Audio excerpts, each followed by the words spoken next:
What's up, YouTube? Happy Tuesday. CHF here, bringing you another episode of Coaching Handheld Football, and we normally cover it on Monday where we break down the upcoming weekend tournament. However, with 3 videos yesterday and a ton of new subscribers coming in, had to take care of it today. So we are going to break down the weekend tournament, take a look at everything you need to know about it, and then we're going to hop into some coaching against a 125 defense in the number 19 ranked league in the world. So basically in the news today, guys, we unlocked the 118 level of Campus Heroes players, so I hope you're still grinding for those guys. Great opportunity.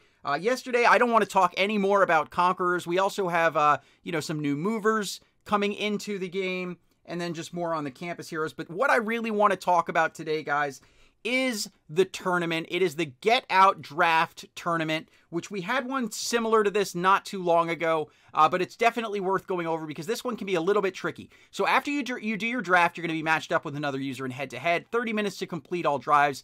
Each drive is going to start on your own 1-yard line. So safeties are a big risk. I had a ton of safeties because setting your game plan properly is definitely key to dominating this tournament. But basically, each drive is owned plays only. That means if you're below level 50, you may not have a full playbook. Thankfully, you do get first downs and game plans are enabled. Let's go ahead and take a look at the rewards, guys, and I'll give you kind of my take on all of those. So for picks 1 and 2, I'm taking the school supplies because, as you know, I'm trying to grind out 2 120 overalls, which requires a lot of grinding. All your excess stamina should be dumped into that Campus Heroes promo, and you should be grinding it every single day. When we get to Tier 3, I'm going to go ahead and take the 15 pennants for that same reason. Pick 4, I'm going to take the 2,500 stamina. That's actually 10 pennants more than the 15 if you spend that all on the Campus Heroes promo. It can also help you if we get a tough third and final round of the Conquerors promo. And then pick 5 seems pretty basic. Take the 15 pennants. Experience, not really all that useful once you hit level 50. And the Ultimate Legends player, it is what it is. It's a 90 overall. Not really worth it to me. Now let's take a look at the leaders. So as I always break down in my tournament, when I get to the draft and show you my draft, I'll give you my approach for drafting, whether you're going to grind for one of these guys or whether you're not. But this time we get John Sullivan, a 120 overall center that gives plus 5% coins if you get into the top 100. And his blocking stats are great. His speed is a little slow, but centers are very rarely being asked to pull, at least within the Madden playbook. So he's got really high awareness, really good blocking stats, so hopefully that means less high snaps. If you don't want to grind top 100, you go ahead and get this 118. If you're in the top 500, still solid stats for those that matter. He does take a hit in awareness as well as blocking. And then finally in the top 1,000, a 116, which again has good block stats. Awareness doesn't dip off that much, so I would think if you're going to go for it, I would say probably grinding the top 1,000 is probably the way to go if you're really looking for a center. But anyways, guys, that's what's in the news today. That's how the tournament is going to work. As far as my approach for the tournament as just some foresight into it, I would say practice obscure plays for your very first play in the tournament. Something that's not going to be countered. Since you're pinned up against the 1, you don't want to try the PA, clear out, the Hail Mary, those kind of super long bombs on first down, because if they're countered, you're getting a safety and it's over. So what you want to do on your first play is buy yourself some room to operate, and then on second down, or on first down if you gain more than 10, that's when you go ahead, take your home run shot and try to score quickly.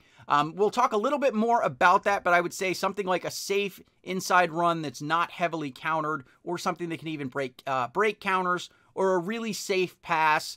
Thankfully, you're not going to be going up against 126 defenses because it is a tournament, so that's a little bit mitigated. But anyway, guys, that's what's in the news today. Thank you so much for all the subscribers. We hit 6,000 subscribers last night, which is mind-blowing because a little over a week ago, we were trying to hit 5,000 subscribers, and I just want to say thank you so much and welcome to all the new subscribers. So without further ado, let's go ahead and hop into some coaching. All right, guys, so once again, we're going up against Relentless Ones, ranked 19 in the world. I'm going against RM3, a 125 overall defense. And we're just going to get back to it, see if we can coach through. It's always fun when you match a top league because you have to worry about things like live counters and just nasty defenses with great coaches and great game plans. So we're going to go ahead and receive this one. Unfortunately, he's got great kick power, leaves it right outside of the end zone, and we get clobbered at about the 13-yard line. So we're going to start it off the same way I like to start off all tough matches. Trips corner strike. We are looking at a counter here, so we're just going to gun it to the slot receiver. His D-line was so fast, couldn't even get it off to the receiver. So we just get an incomplete, sets up a 2nd and 10, and we're going to go with strong eye fullback middle here, guys. So we're going to pause the play and just kind of go over the routes, but basically the main route I like to go to is the tight end on that deeper out route. And then alternatively, if it's countered, which 4-3 is counter formation, so it likely is going to be countered here, you're just going to dump it off to the running back. So in this case, it's countered. We know that because the Chargers are a 3-4 team and they lined up in 4-3 anyway. So we do get some of the yards back. And we break that 6% counter, sets up a 3rd and 3, and we are going to go here with curl flats. I do like this play in this situation. Basically, you're either going to look to go to your tight end, who's going to run out into the flat, or your wide receiver 1, who's going to run a little curl route. Usually one of them will get open. Here, we're looking at wide receiver 1, and he just can't hang on to the ball. So it sets up 4th and 3, guys. And I'm actually going to do a quick little jump cut here because it took me forever to call a play. And here we end up settling on bunch spacing. Going to go for the scramble here. Unfortunately, we fumble, which is beyond frustrating because I had the first down. Should have been able to keep the drive alive. Unfortunately, what happened, and I'm going to let this go normal speed so I can talk. Unfortunately, what happened is I went to hit the scramble button. However, I'd already crossed the line, so I ended up doing a spin move. So when I tapped the button to slide, it didn't work because I was in the middle of a spin move. So when I tried to hit it again, it was a little bit too late. So I did get shut down. So we're going to go ahead and speed this thing up, hop right into drive number 2 here, and see if we can finish strong after an upsetting first drive, getting shut down there by the fumble. So we're going to start this thing off kind of the same path that we would do before. Going to go with Bunch Z cross in, going to try a new play. Someone had asked for this play, so basically on Bunch Z cross in, there are 2 routes that I like to go to.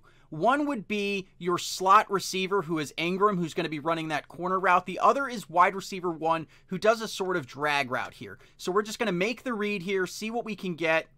And here we've got Ingram one-on-one, so I'm going to go ahead and take the shot. Unfortunately, he can't hang on to it, so it does set up a 2nd and 10, and we're going to go right back to fullback middle since it was a soft counter last time. This time, we have a 3-4, so we know we're not facing a counter. So once again, the ideal route is to go to the tight end on that out route here. So basically, we set our blocks, roll out, we see that he gets open, and just like most days in Madden Mobile, you get a wide open drop, you know, by 125 overall player. Status quo, 3rd and 10. We are going to go with another requested play, flanker spot. On this play, it's all dependent on whether you have man or zone coverage. In this case, we have man coverage, so I'm going to scramble with it. If we had zone, you would either want to go to wide receiver 1, Rice, on that corner route, or your slot receiver, Ingram, on that little curl route. But since we've got man coverage, going to set the blocks, use the scramble, and we have got a ton of yardage here. Going to try and get things going with a little gator walk, but there was really no room to get it going since someone was closing in from the right. So sets up a 1st and 10 from the left hash, and we are going to go with spread PA outs, which is another play that you guys have requested in the past couple of days. And basically, this one's a really easy play. If you get cover 2 zone, you go to your tight end for a touchdown. If not, you're usually going to go to wide receiver 1, occasionally the slot. So in this case, we're just going to go ahead and go. It's not cover 2 zone, so we're going to go to our wide receiver 1, who unfortunately catches it out of bounds. Sets up a 2nd and 10. Going to try to get some of it back on the ground here, so we're going to go trips halfback stretch, which is basically just a run to the right here. We're just going to look for the hole, which doesn't even get opened. So it sets up a 3rd and 8. I am going to go ahead and look over the play calling real quick to see what we have. It's been enough to run cross in again, and rather than risk a counter, that's what I'm going to do. If a play that is in the rotation is available, And it's better to do that than call a play that's that is potentially countered. So here we go. We got the one-on-one, lobbing it up there, and Evan Ingram comes down with the touchdown. 6 points on the day. We're going to flip toss since we used scramble lately, and we're going to go ahead and hit this one to the edge, and we take it in for 8 points. So we'll go ahead and speed it up, hop right into drive number 3, see if we could finish strong. That fumble is still bothering me, even though I'm filming this, like a couple hours later. Just mad about it. So this one we get out to almost the 25, and we're going to start this thing off. Very similar script, guys. Don't assume the live counter until you test it. So here we go, bunch Z cross in again. So we'll go ahead and run it here. Unfortunately, I moved a little bit too much up in the pocket, ended up taking a sack because my line didn't block for me. So we're going to go right back to fullback middle, and we know it's not countered because it's not a 4-3 base. We go ahead and hit Martin, who is our dump off in that case, sets up a 3rd and 5, and we are going to stick with the same plays, guys. Stick with the same plays. Don't get creative trying new plays when you have a known non-countered play available to you. So here we're going to go curl flats. We've got man coverage on it. So against man coverage, I usually go to that curl route. So we're going to go ahead and run it here. Unfortunately, we get blitzed off the edge, sets up a 4th and 15. We're going to look through the playbook and see that we have nothing to recycle. Don't have a bailout tested, so it's gamble time. And in this case, I am going to go ahead and settle, after much thought, on spread halfback screen. I personally like to flip the play because when you flip the play, you've got 2 guys on the right, and I tend to favor throwing to the right because I have a right-handed quarterback. And spread halfback screen is going to give me my essentially 2 best wide receivers, a tight end, and my wide receiver 1. I was really debating this one because I don't like to throw bombs.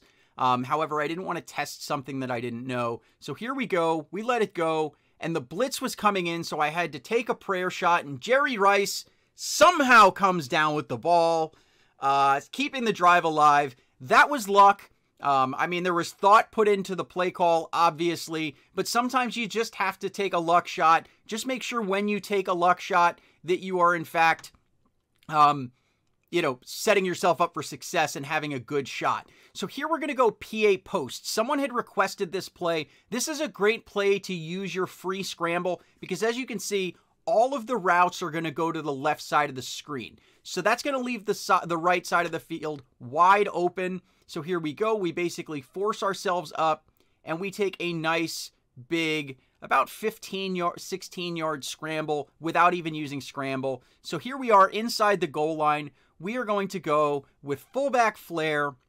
It is not countered, so we're just going to go ahead and hit our fullback in the flat, take that in for a nice, easy touchdown, and then we're going to go ahead and go with toss here. It is not countered, so we're hoping to finish strong. Unfortunately, we miss a block, and we finish the day with 14. So anyways, guys, if you like this video or what I'm trying to do here on the channel, go ahead and hit that like button. If you are new to my channel, go ahead and hit that subscribe button. Hang out for a week or 2. Track your scores. I promise if you implement smart play calling, down and distance management, play recycling, your scores will go up. And if you want to see what I drop when I drop it, go ahead and hit that bell icon to join the notification squad. I love you guys. You are the best audience ever. I will see you tomorrow. CHF out.